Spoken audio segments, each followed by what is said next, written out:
Hello viewers, Super GT here. Last week on Gran Turismo 7 we had a really fun race around Trial Mountain, and this week it is the turn of Dragon Trail Gardens.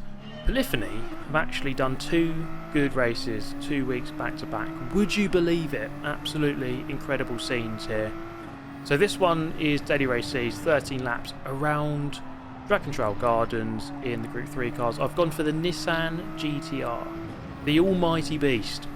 Now here we have something of an almighty beast, this triple chicane causing many issues throughout this race, and really because of the very sort of oversteery physics at the moment and the fact that you have to ride the sausages to be very fast around here is quite a potent combination.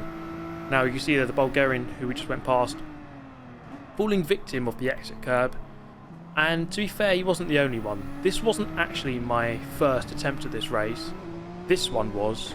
As you can see, lots of people crashing into Barrier there, Croatian Barrier. And not long after that, it was actually my turn to do the same thing. But back to the race in hand. We've moved up from P6, the best position of course, up into P5 with plenty of time here to try to gain some more positions. Now, the strategy for this race is that you have to use the hard and the medium tyre. I myself have started on the hard tyre, so the slower of the two, then I'm going to go on to the medium about halfway through. So fake taxi here, serving a penalty, a bit of miscommunication there as we both wanted to go to the right hand side. Luckily nothing coming of that, and we gain a position. So we've already gone past the two Bulgarians there on the opening lap, and now up behind the Portuguese driver in the I was about to say the Nissan 911, but that's not a Nissan, it's a Porsche. In the Porsche 911, as we round out the first lap of the race. So yes, the 911 is in recent weeks proven to be the sort of go-to car in Group 3, and no less in a race here where tyre wear and fuel are both factors. The 911 comes to the front once again. But the Nissan GTR is actually a very viable alternative, I would say, at the moment, as we move ahead slightly towards the midway part of lap 3 and then the start of lap 4, because we were just beginning to catch up with second. Now I'm pretty sure the guy in the lead, Lawrence, is on the medium tyre, so he should be faster, he should be pulling away slightly, as he is. But the guy in second here seems to also be on the hard tyre, and we do seem to be reeling him in slowly over the course of the first couple of laps of this race. So moving forward, progress is pretty good so far. As we head down into this hairpin, very tricky to get right, braking just before the 100 board, off the brakes, let the car roll in, back into second gear, gently on the power, and it's very easy on these new physics to oversteer the cars, make it spin, as I'm seeing a lot of people spinning, myself included. So it's very easy to get that wrong, so you do have to kind of just drive a little bit under the limit to make sure you don't end up having a perpendicular meeting with Barrier, which is not something we really want. So through the quadruple right, now that corner, it's a very difficult one at the best of times. It seems to go on forever, and getting the required rotation to really get that corner done quickly is difficult. Now quite close here into the final corner, up behind the Portuguese driver. Goes a little bit wide here, the space opens up as it tends to do on the second apex, and then it's a drag race between the two of us. But with the wider line, he's able to hold the power on a little bit earlier. But he's going to cover the inside here. I'm going to go all the way to the inside and go for this move. It's quite a contentious one, as there's contact before we get to the apex. Now I felt as though I was fully alongside, meeting the apex, but we're both going to continue here. Luckily no penalties, and luckily neither of us crashed, so I think it was okay. But we're going to continue, try to catch back up with the guy in second there, who is now 1.4 seconds off into the distance, and the leader now 5.6 seconds clear. So let's try and get our head down and try to catch back up as we close out this first and opening stint of the race. A little bit of oversteer on the exit of the hairpin, and by the start point here of lap 6, I could tell that I was just slightly quicker than Fast Mads here, who is using the Supra, interestingly, and perhaps quite bravely, around Dragon Trail Gardens. You can see it over the course of lap 6, just slowly getting closer and closer by a tenth or two here and there.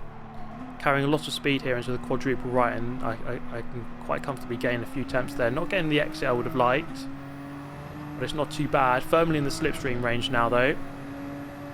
With fuel, not the best situation. We are a little bit down compared to where we ought to be, but it could be a lot worse. We're not going to worry about that too much at this moment. Now, the WRL driver there is going to pull to the left-hand side, go into the pit lane, as are a couple of people from behind, as you can see, both Bulgarian drivers, sorry. They're on about 55-54%. I'm on 50% at this point, so I'm about 4 or 5% below where I ought to be. I have been quite aggressive in this opening stint, trying to go forward and push. We'll see how that affects me. Now that's a sign of aggression. Looked like the leader there, Lawrence, having a moment with Barrier, the perpendicular meeting that we were talking about. Well, he's just had it. And the gap's going to climb down from 8 point something to 3 point something. In fact, less than 3 to 2 point something. So he's just surrendered a nice big gap there. The gap that I said he probably should have, but then it's not ideal to then go and spin. As I'm guessing he's on the medium tyre, he's going to go to the hard. I'm going to have the opposite, so I'm going to be on the stronger tyre for the second half of this race compared to the leader, and therefore presumably at some point he's going to come under attack as we reel him in on better tyres. But let's see. Early days just yet, as we're pretty much halfway into this race, trying to get onto this power on this horrible corner. I can never seem to get that one quite right. It's a very difficult one, probably the worst one on the track for me. After, of course, the chicane of all the sausages. Very risky kind of corner, that one.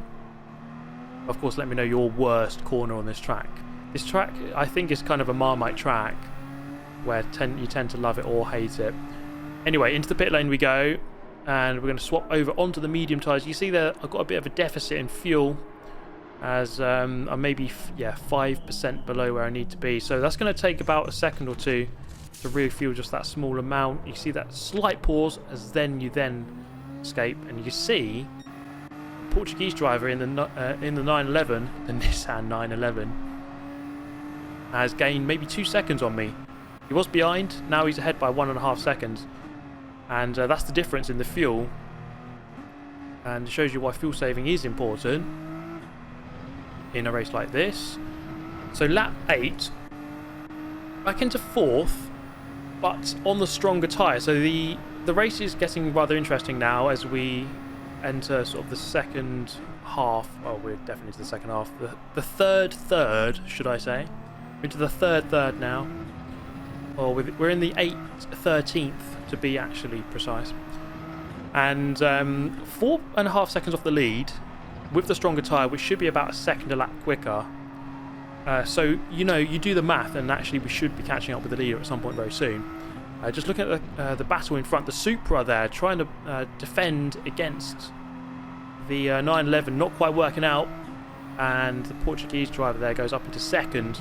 And that's not what I wanted to see. I wanted, hopefully, for him to keep him at bay a little bit longer. Just checking behind, the Bulgarian driver there making a recovery. So I'm definitely thinking about going forwards, but mustn't be completely ignorant to the fact that we've got some drivers behind who are quite quick and could definitely catch up and overtake us. So this race very much in the balance at the moment, but the balance is unfortunately about to shift for this guy, for this poor soul up in front, as you can see here on the end of the curb, and then suddenly you're turning left on a straight, and then boom, you're in the wall. Unfortunate moment, but it happens to the best of us. We've all been there. And what I would say is that the edges of these curbs are lethal. They are very, very dangerous indeed, and it's probably just a no-go zone. It's almost like if your trajectory is going towards the edge of the curb, it's almost like you should really just steer out and just go a little bit wider, or just slow down and not go that wide. One of the two, because you're very much risking a catastrophic accident where you're just going to be facing the wall, and that's not what we want. Unless you're in front of me, and then I very much want you to do that. Anyway, end of lap number 9, and the situation is this. P3, P4 very close behind, 2.7 seconds off the lead with 4 laps to go, and we are less than 1 second behind the aforementioned Nissan 911 in second place. So the race is kind of converging here. The top 4 surely at this rate are going to be meeting around about lap 11 or 12, and it's going to get very, very tasty indeed. End of lap 10, down the hill into the quadruple right, 4 tenths up on the fastest lap of the race so far. Let's see if we can bring home this fastest lap of the race. Onto the back straight, not quite in the slipstream, but the car behind me is my slipstream for sure. So I'm just about towing them along this back straight. Into the final corner, it looks as though the 911 has caught up with the other 911 here in the battle for the lead. I'm not quite there yet, but I need to get on that battle as soon as possible to make sure I don't get left behind here. Crossing the line to begin lap 11, 3 laps to go. Fastest lap of the race, 30.4. So that's a nice little warning message to the rest of the drivers in this race. Currently I'm the quickest man on the track, but that's not enough. I need to catch up and try to get these overtakes done. Into the triple chicane, carrying a lot of speed in, perhaps compromising my second apex and then the exit. Riding the sausage on the third apex and then onto the back straight. Still not quite close enough, but I don't think the Portuguese guy is close enough to go for a move for the lead. Neither is the guy behind to go for a move on me, unless it's going to be an audacious dive bomb of the millennium. Not quite going to happen though. So now, looking at the radar, we have 4 cars in a train in the battle for the lead. It really has converged here, and it's going to be an interesting race from here to the end. So this really could go one way of 4, as we have 2.5 laps left to go. Lawrence really on the defensive now, down the dip into the quadruple right. Oh, a bit of contact into the back of the JBL sponsored driver here. And then onto the back straight, trying to get that exit without falling off the edge of the track onto the red tarmac. Here we go then. Let's really unleash the Nissan GTR with some good straight line speed. He's going to go up the inside. We're going to try and follow him through. Tiny bump from behind, trying to keep the composure of the car. Second apex, trying not to run him off onto the grass. And now it's a drag race between the 2 of us. But make that 3, because the Bulgarian guy behind is now just going to settle in alongside. 3 abreast here in towards turn 1. The guy in the lead there just beginning to edge away, and I'm not in the correct position really. And unfortunately I just didn't have the slipstream or quite the power or the positioning. Nothing was in my favour there, so I'm actually going to lose a position. But as we come through here, fake taxi, oh my goodness. He's going to lose it on the sausage. Before you know it, he's facing the wall. Croatian Barrier is a very popular man today. As we then head in towards the hairpin, the lead is just beginning to edge clear, and this is just not what I wanted at this point in the race. It's not really long enough to try to catch back up with him. But I can do my best, certainly, about trying to get back into second. Taking a quick look behind, looks like the Bulgarian driver who spun has been replaced by another Bulgarian. And therefore, once again, I do have to try to attack, but also be conscious that there is a car behind, and you know I don't want to lose a position, so we've got to really get this job done as quickly as possible. Let's get the rotation done, and then try to get into the slipstream here, down the back straight. We should have a power advantage. We've got the slipstream advantage as well. We're going to go to the right, dummy to the inside again, boom. Open up the inside, we're going to take that position, keep him on the outside. Drive a really narrow line so he can't do a switch, the old switcheroo. You might notice there in the background, the poor Bulgarian driver. Another person visiting the wall. I've gone fully to the inside here, as I did not get the best of exits, forcing Lawrence there to the outside. He can go the long way round, but it's not really going to work, as I'm on the grass. Still got to give him spaces, he's still there. And then into the chicane, I can just about slot in ahead. You can see all of this fighting, exactly what it's done. The leader there, 2.5 seconds up the road, so it's unlikely that I'm going to be able to catch up and win this race now. But let's try and consolidate second at least. Down into the hairpin, taking the narrow line in. So even though I think I have a tyre advantage here, you just never know. This guy behind is still quite quick, he can still send it. So I've got to be really careful, especially on these corners here on the infield. Very easy just to open up the corner of the entry, and then someone could just nip up the inside and just cut you off from the apex. So you've got to be really careful of that. And here I'm just going to be super careful, run quite a narrow line just to make sure they can't get past or nip up the inside. As we then head towards the final corner of this lap and of the race, just try to dummy there, just try to make sure we can break the toe slightly. I don't think he's close enough to go for this move. As we head onto the brakes, he actually gets really quite a nice move here up the inside. His nose is up the inside. I'm in second gear. I don't get the traction I wanted. Up into third. Then it's going to be a drag race between the two of us up towards the finish line. It's going to be super, super close, and I'm going to finish in second by 0.00000 something something something. I'm going to make up a number, I don't know. You see they're very close indeed. And wow, respect between the two of us, not going to try to run each other off into the wall. And that's how close it was on the finish line. Very, very close indeed. A really good race. Shame I couldn't win it, but I think ultimately it was a really fun battle. Now, I wanted to try racing in the Americas as well. I set myself the challenge of doing one lap in qualifying, a 29.9, which is a solid lap. It's about 6/10 slower than my PB in the EMEA region. So it's not too bad for a one lap attempt. Starting P5 on the grid, and once again in the Nissan GTR on the infamous Scotch Egg account.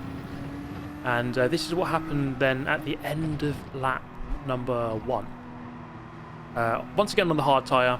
I think if you're on pole, then you should go on the medium, maybe second as well. But if you're any further back than that, the hard is the better option typically.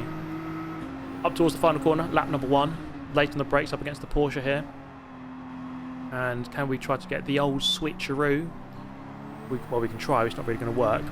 Orange car there, very slow on the exit. Bit of contact between the two of them there. Going to try and take advantage of this situation in some way. He's got his hazard lights on there. Looking up the inside, not quite there. We're going to back out of that one. But we do get the inside against Zizzy there.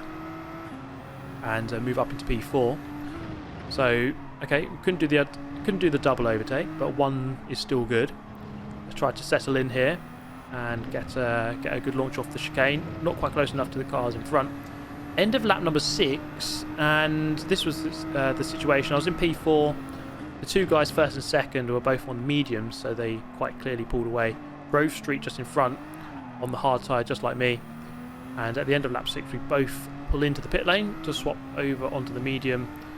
And fuel saving was good. I'm on 55%, which is exactly the amount I need. Didn't have to refuel at all.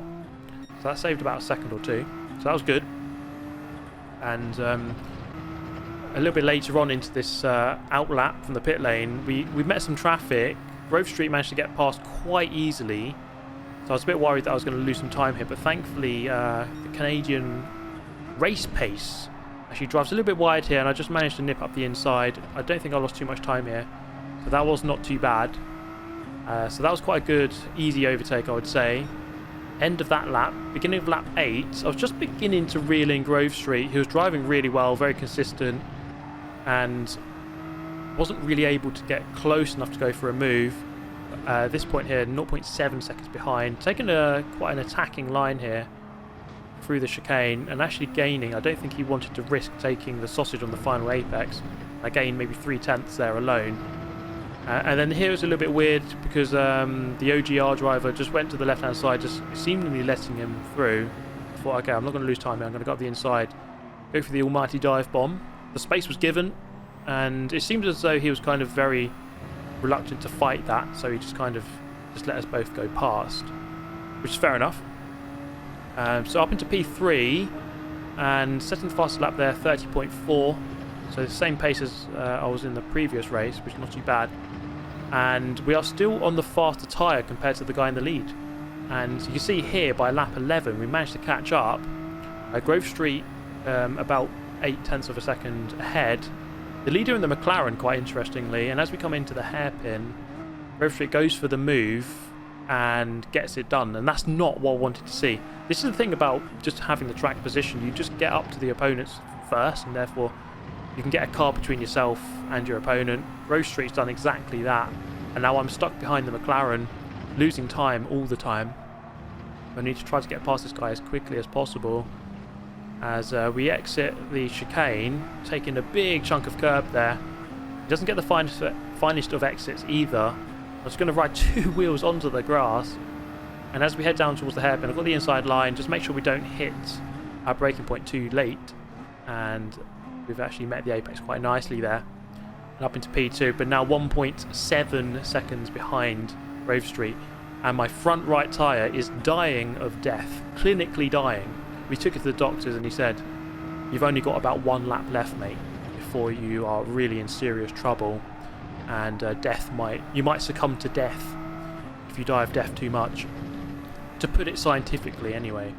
But here we go through the final lap, and through the first couple of corners the tyres were fine, but that's kind of how it is on this new tyre model. Your tyres are kind of okay until they die, and then they are very much dead. There's not really much drop off before that, before the point of death. There's no signs of your impending death basically. But here into the final sector of the final lap, the McLaren was coming back at me. Even I was on the better tyre, but I mean, well, it was better until it was dead, let's put it that way. So through the final couple of corners here, I knew that I had to go very defensive, and I was basically on 0 tread here on my front right tyre, and we had to negotiate a very long left-hander, which was not going to be the best type of corner for me when your front right tyre is dead. So I just went really defensive on the inside, make sure the old switcheroo is impossible to do, and thankfully managed to keep second. So 2 seconds in what was 2 very fun races, to be fair. I really enjoyed both of them. And yeah, it was just a really fun race. But if you have not seen my recent video of the Trial Mountain race from last week, then go and have a look at that. It's on the screen right now. But have yourself an amazing day. I'll catch you next time. Goodbye.